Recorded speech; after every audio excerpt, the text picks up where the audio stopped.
Bismillahirrahmanirrahim. Assalamualaikum warahmatullahi ta'ala wabarakatuh.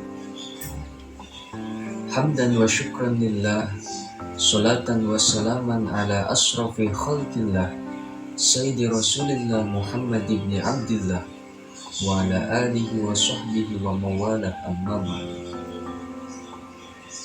Teman-teman, rekan-rekan, sahabat, pemirsa, dimanapun Anda berada, yang mudah-mudahan senantiasa dirahmati Allah Ta'ala. Alhamdulillah, walhamdulillah, falhamdulillah, sumalhamdulillah, atas kudrat dan iradat Allah Ta'ala. Insyaallah dalam kesempatan kali ini, saya Aceng Alwi Taptajani, mahasiswa Uniga Prodi PAI semester 2, akan menjelaskan mengenai hubungan pendidikan Islam dengan pendidikan nasional. Sebelum kita membahas hubungan keduanya, tentunya kita harus mengetahui definisi apa itu pendidikan Islam dan apa itu pendidikan nasional. Menurut Dr. Zakiyah Drazat, pendidikan Islam adalah suatu usaha untuk membina dan mengasuh peserta didik agar senantiasa dapat memahami ajaran Islam secara menyeluruh. Lalu, ajaran Islam yang telah diterima oleh peserta didik tersebut dapat dihayati dan juga diamalkan. Karena ada istilah mengatakan, al-ilmu bila amalin kasyajari bila samarin.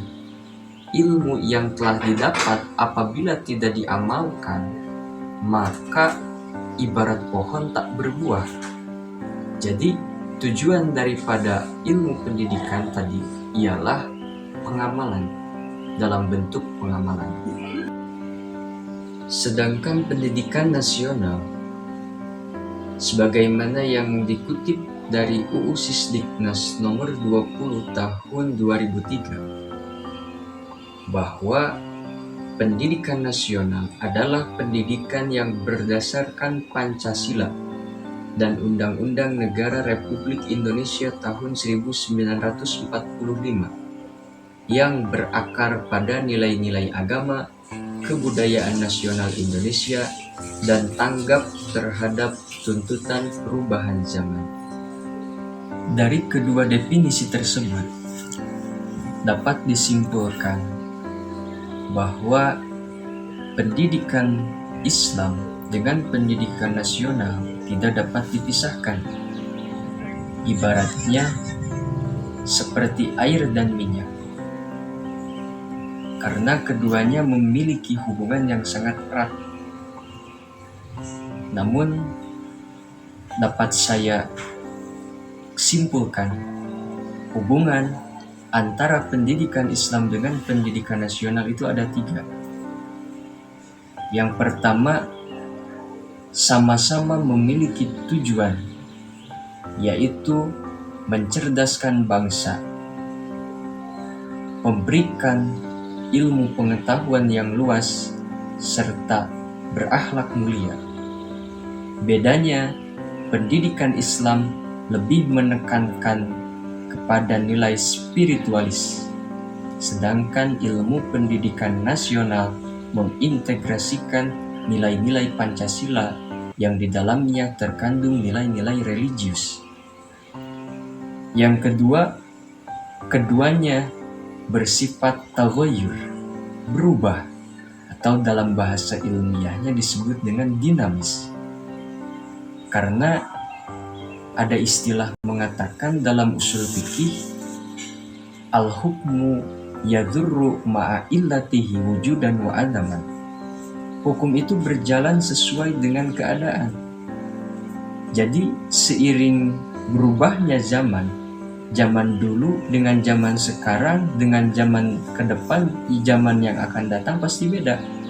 Maka pendidikan Islam dengan pendidikan nasional pasti bersifat dinamis, mengikuti perkembangan zaman, bukan bersifat statis, bersifat tetap. Tetapi di dalam hukum Islam, ada hukum yang bisa berubah sesuai dengan perkembangan, ada hukum yang tidak bisa dirubah. Seperti halnya sholat 5 waktu. Contoh, zuhur 4 rakaat, asar 4 rakaat, maghrib 3 rakaat. Kita ingin merubahnya menjadi 1 rakaat atau menjadi tidak ada rakaatnya, maka itu tidak bisa dirubah karena itu merupakan hukum yang sudah ditetapkan oleh Allah. Berbeda dengan hukum-hukum yang lainnya. Begitupun dengan pendidikan, baik itu pendidikan nasional ataupun pendidikan Islam, pasti keduanya bersifat dinamis, mengikuti sebagaimana alur zamannya, mengikuti sebagaimana keadaan, situasi, dan kondisinya. Dan yang terakhir, jikalau kita melihat secara gramatikal dalam kaidah ilmu mantik, keduanya memiliki hubungan umum khusus mutlak. Simpelnya begini, setiap ilmu pendidikan Islam adalah ilmu pendidikan nasional. Namun tidak setiap ilmu pendidikan nasional adalah pendidikan Islam, karena ada ilmu pendidikan nasional bukan ilmu pendidikan Islam. Contohnya seperti bahasa Inggris atau bahasa Indonesia ataupun yang lainnya. Seperti itulah kalau kita melihat dari sisi ilmu mantik, hubungannya ialah umum khusus mutlak. Mungkin hanya itu yang dapat saya sampaikan.